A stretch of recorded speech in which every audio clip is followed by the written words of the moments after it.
ഇനി ഇത് നമ്മുടെ ഈ ഒരു കാലഘട്ടം മോസ്റ്റ് ഇൻഫ്ലുവൻസ്ഡ് എറയാണ്. എല്ലാ കാര്യത്തിലും.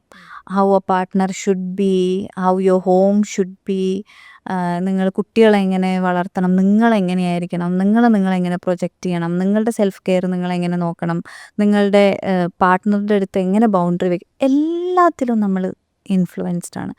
അപ്പോൾ ഒരു മിമറ്റിക് തിയറി ശരിക്കും ഉള്ളൊരു കാലഘട്ടമാണെന്ന് എനിക്ക് തോന്നിയിട്ടുണ്ട്. അതായത് നിങ്ങളുടെ ലൈഫ് ഹാപ്പിയാണെന്ന് പറയണമെങ്കിൽ നിങ്ങൾക്കൊരു വീടുണ്ടാവണം, ഒരു പാർട്ട്ണർ ഉണ്ടാവണം, ഒരു പട്ടിക്കുട്ടി ഉണ്ടാവണം, ഒരു കാർ ഉണ്ടാവണം. അതായത് യു ആർ ദാറ്റ് ഇൻഫ്ലുവൻസ്ഡ്. അത് ശരിക്കും റിലേഷൻഷിപ്സിനെ എങ്ങനെയാണ് ബാധിക്കുന്നത്? എല്ലാവർക്കും അപ്രൂവൽ, അതായത് എല്ലാവർക്കും ഇഷ്ടപ്പെടുന്ന, എല്ലാവർക്കും വേണമെന്ന് തോന്നുന്ന സാധനത്തിനോട് അല്ലെങ്കിൽ സാഹചര്യത്തിനോട് നമുക്കും ഒരു അട്രാക്ഷൻ, നമുക്കും അതുപോലെ വേണം. അതാണ് ബേസിക്കലി ഈ തിയറി കൊണ്ട് ഉദ്ദേശിക്കുന്നത്. അതിൽ കൂടുതലൊന്നുമില്ല. ലൈക്ക് എല്ലാവർക്കും കൊള്ളാം എന്ന് തോന്നുന്ന ഒരു സംഭവം ഉണ്ട്, അല്ലെങ്കിൽ ഒരാളുണ്ടെന്നുണ്ടെങ്കിൽ നമുക്കും അത് വേണമല്ലോ, അത് കൊള്ളാലോ, എനിക്കും കിട്ടിയിരുന്നെങ്കിൽ എന്നുള്ള തോന്നലാണിത്. അപ്പം അത് റിലേഷൻഷിപ്പിലേക്ക് വരുന്ന സമയത്ത് മേ ബി ഒരു സോഷ്യലി ഹയർ പ്രൊഫൈലിൽ നിൽക്കുന്ന ഒരാൾ, അല്ലെങ്കിൽ ഡിസൈറബിൾ ആയിട്ട് നമുക്ക് ഫീൽ ചെയ്യുന്ന ഒരാൾ, മേ ബി അപ്പിയറൻസ് ആയിരിക്കാം, ഫൈനാൻഷ്യൽ സിറ്റുവേഷൻ ആയിരിക്കാം, അല്ലെങ്കിൽ സോഷ്യൽ പൊസിഷനിങ് ആയിരിക്കാം, കൊള്ളാമെന്ന് തോന്നുകയാണെന്നുണ്ടെങ്കിൽ നമുക്കും അയാളെ പാർട്ട്ണറായിട്ട് കിട്ടിയിരുന്നെങ്കിൽ എന്നുള്ള തോന്നലുകൾ റിലേഷൻഷിപ്സിൽ വരാം. അതിന് സോഷ്യൽ മീഡിയയും പല കാര്യങ്ങളും വളരെയധികം ഇൻഫ്ലുവൻസ് ചെയ്യുന്നുണ്ട്. ഒന്നും വേണ്ട, ഒരു ഡ്രസ്സ് എടുക്കാൻ പോകുന്ന സമയത്ത് നമ്മളൊരു ട്രെൻഡ് നോക്കുന്നത് എന്തുകൊണ്ടാണോ?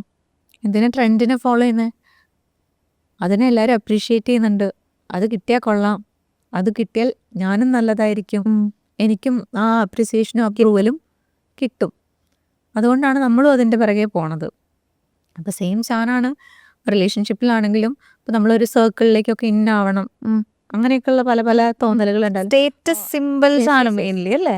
അവരുടെ കൂടെ അവരുടെ ഫ്രണ്ടാണെന്ന് പറയാൻ പറ്റിയിരുന്നെങ്കിൽ, ഇങ്ങനെയൊക്കെയുള്ള പല പല പല എന്തൊക്കെയോ തോന്നലുകളിലാണ് ആളുകൾ ഇന്ന് ജീവിക്കുന്നത്. അപ്പോൾ നമ്മൾ എന്താന്നൊക്കെ നമ്മൾ മറന്നുപോയി തോന്നാറുണ്ട് എനിക്ക്. ചിന്തിക്കാറില്ലല്ലോ. ഏറ്റവും ഉള്ളിൽ നമ്മളെ ശരിക്കും സന്തോഷം തരുന്ന, നമുക്ക് ശരിക്കും സന്തോഷിക്കാൻ പറ്റുന്ന ഒരു കാര്യമൊക്കെ നമ്മൾ ചെയ്യുന്നില്ല. നമ്മളെപ്പോഴും ചെയ്യുന്നത് ഇത് ചെയ്താൽ ചിലപ്പോൾ സന്തോഷം കിട്ടില്ല, കാരണം അവർക്ക് സന്തോഷം കിട്ടുന്നുണ്ട് എന്നാ, അങ്ങനെ എനിക്ക് തോന്നിയിട്ടുണ്ട്. അങ്ങനെയല്ലേ നമ്മൾ ഇൻഫ്ലുവൻസർ ആവുന്നത്? എന്താ നമ്മൾ ഇൻഫ്ലുവൻസ് ചെയ്തുകൊണ്ടിരിക്കുന്നത്? യെസ്, നമ്മളല്ലേ നോക്കേണ്ടത് നമുക്ക് എന്ത് വേണം വേണ്ട എന്നുള്ളത്. അത് നമ്മൾ തിരിച്ചറിയാതെ അവരിൽ ഞാൻ ഇൻഫ്ലുവൻസ്ഡ് ആവുന്നു, അവർ ഇൻഫ്ലുവൻസറായിട്ട് ഇതൊക്കെ പറയുന്നത് എന്ന് പറയാൻ പറ്റുമോ? ഇല്ല. സോ ഓൾവേസ് ആ റെസ്പോൺസിബിലിറ്റി നമുക്ക് തന്നെയാണ്. നമ്മൾ എന്ത് ചൂസ് ചെയ്യണം, ചൂസ് ചെയ്യേണ്ട, ട്രെൻഡിൻ്റെ പിറകെ പോകണോ വേണ്ടയോ? അല്ലാതെ ട്രെൻഡിനെ ഫോളോ ചെയ്ത് എത്ര ആൾക്കാരുണ്ട്? കംഫർട്ട് ചൂസ് ചെയ്യുന്ന എത്ര ആളുകളുണ്ട്, ഇല്ലേ? അതെ. അപ്പോൾ അതും പോസിബിളാണ്. ഇപ്പം അത് റിലേഷൻഷിപ്പിലേക്ക് വരുമ്പോൾ ഒരാൾക്ക് അങ്ങനെ പോകണമെന്നുണ്ട്, ഒരാൾക്ക് അങ്ങനെ പോകണ്ടെന്നുണ്ടായാലോ? ഈ പോകണമെന്ന് തോന്നുന്ന ആൾ പ്രഷർ ചെയ്യില്ലേ? അതെ. അയ്യോ നമുക്കതും വേണം, നമുക്കത് വേണം, ഇവിടെ പോകണം, അത് ചെയ്യണം, ആ വീഡിയോയിൽ കണ്ടോ, ആ ഡ്രസ്സ്, ആ ഫുഡ് സ്പോട്ട്, നൈറ്റ് ലൈഫ്, ഒന്നും ഞാൻ മോശമാണെന്നല്ല പറയണേ.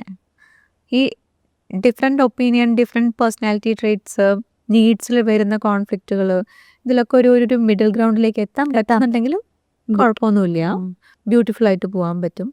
പക്ഷേ നേരത്തെ പറഞ്ഞ പോലെ ഒരാൾ ട്രെൻഡിനെയോ ഒരാൾ കംഫർട്ടിനെയോ ഓപ്റ്റ് ചെയ്യുകയാണെന്നുണ്ടെങ്കിൽ കോൺസ്റ്റൻ്റ് അവിടെ ഒരു ബുദ്ധിമുട്ടൊക്കെ വരികയാണെന്നുണ്ടെങ്കിൽ അവിടെയാണ് ഞാൻ നേരത്തെ പറഞ്ഞ കാര്യം വളരെ റെലവൻ്റ് ആണ് കേട്ടോ. അയാൾക്ക് അയാളുടെ സ്പേസ് കൊടുക്കാൻ പറ്റുകയാണെങ്കിൽ അവിടെ ഒരു പ്രശ്നം ഉണ്ടാവില്ല.